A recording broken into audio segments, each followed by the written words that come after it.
আসসালামু আলাইকুম। আমরা আছি ইসলাম ফুডস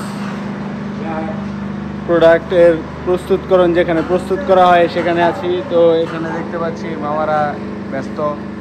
কেক, এগুলো কেক যা আছে এখানে, কেক, রুটি, ওইখানে মামা প্যাকেটিং করতেছে সব, যেগুলো আমরা মূলত দোকানে পেয়ে থাকি সেগুলো এখান থেকে গাড়িতে করে একদম ডিরেক্ট দোকানে দোকানে পৌঁছায় দেওয়া হয়। আর বড় বড় যে কেকগুলো আমরা দেখতে পারি পিস পিস করা থাকে, এই যে সেগুলো মূলত এগুলো কেটে কেটে পিস পিস করা হয়। আর এখানে হচ্ছে ডেনিস, আমরা যে বিভিন্ন ডেনিস দেখে থাকি দোকানে, এই ডেনিসগুলা। আর ওই যে ওইখানে বড় রুটিগুলো আছে যেগুলোতে ক্রিম দেওয়া হয়।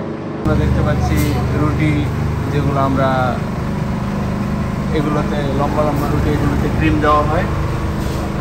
আর এখানে পিৎজার মতো যে দেখতে পাচ্ছেন বড় রুটিগুলো, এগুলো মূলত ওই ত্রিভুজের মতো কেটে কেটে এগুলোতেও সাইড দিয়ে ক্রিম দেওয়া হয়। আর এটা হচ্ছে বালিপাড়া রোডে। তো আর বেশি কিছু বলবো না, আপনারা দেখতে পেলেন, আমি দেখাইলাম। পর্যন্তই। আসসালামু আলাইকুম, সবাই ভালো থাকবেন, সুস্থ থাকবেন।